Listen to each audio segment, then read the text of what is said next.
दाइ हुनुभयो के हो?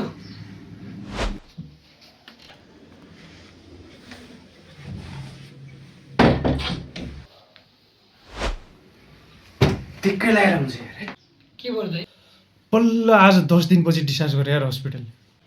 ओहो, निकै बिरामी हुनु रहेछ के हो? ठुलै नि, 1 लाखको बिरामी नि। 1 लाख? के भएछ र? मलेरिया, टाइफाइड, डेङ्गु, पत्थरी। त्यत्रो रोग? पत्ता लागेको टेस्ट गर्दा गर्दा रगत सकेर मिरे रगत चढाउनु पऱ्यो, औषधि दिएर पठायो, खर्च पनि धेरै लाग्यो। अब काकालाई त्यही बसमा बसाएर गाउँको लागि पठाइदिएछु। फेरि बाटो पनि त्यस्तै छ, पुग्ने हो कि पुग्ने होइन, कहिले पुग्ने हो ठेगानै छैन। हेत्तेरी तनावै तनाव। ग्यास पनि सकिएको छ, ग्यास पनि के भर्या भएर छ होइन, लाइन होला त्यहाँ पनि। पानी पनि सकिएको छ, पानीको लाइन छुट्टै छ।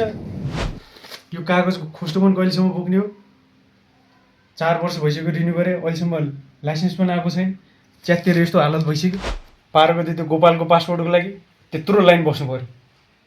जहाँ हेऱ्यो लाइनै लाइन, तनावै तनाव। न जागिर भने जस्तो छ, व्यापार गरौँ, व्यापारको लागि कम्पनी रजिस्ट्रारमा त्यत्रो टाइम लगाइदिन्छ, कहिले फाइल घुमाछ, कहिले के घुमाछ, त्यत्रो तनाव दिएछ।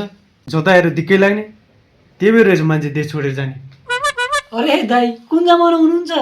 यहाँ ग्यासको पाइपलाइन जोडिसक्यो, तपाईँ अझै सिलिन्डरमै हुनुहुन्छ? त्यो सिलिन्डर र जार त म्युजियमको लागि लुगाएर राखेको नि दाइ, एन्टिक पिस भइसक्यो। के भन्छ? पानी त दाइ छानी छानी।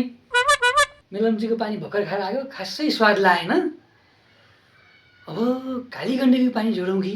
होइन होइन, सुनकोसीको जोड्नुपर्छ दाइ। अस्ति त सुन्नीको घरमा पानी नआएर तनावै भयो नि दाइ। पछि कर्मचारीलाई फोन गरेको, फोन राख्न नपाउँदै टप्लक्कै घर आइपुगे। अनि जाँच गर्दा के थाहा भयो भने त्यो पाइपमा यत्रो सुनको डल्लो रहेछ दाइ। 25-30 तोलाको त थियो होला दाइ। त्यही भएर हामीले पनि सुनकोसीको राख्ने कि? दाइ, कुन जमाना हुनुहुन्छ? आजकलको डिजिटल युगमा त्यो थोत्रो लाइसेन्सको टुक्रो बोकेर हुन्छ त? सरकारले त मोबाइलको 1 क्लिकमा सबै सुविधा दिइसक्यो नि।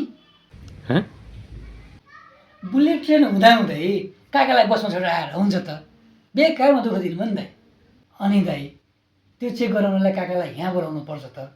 काकाकै घरको छेउको हस्पिटलमा त आजकल विदेशबाट नेताहरू चेक गराउन यता आउँछन्। कुन जमानामा हुनुहुन्छ दाइ? दाइ दाइ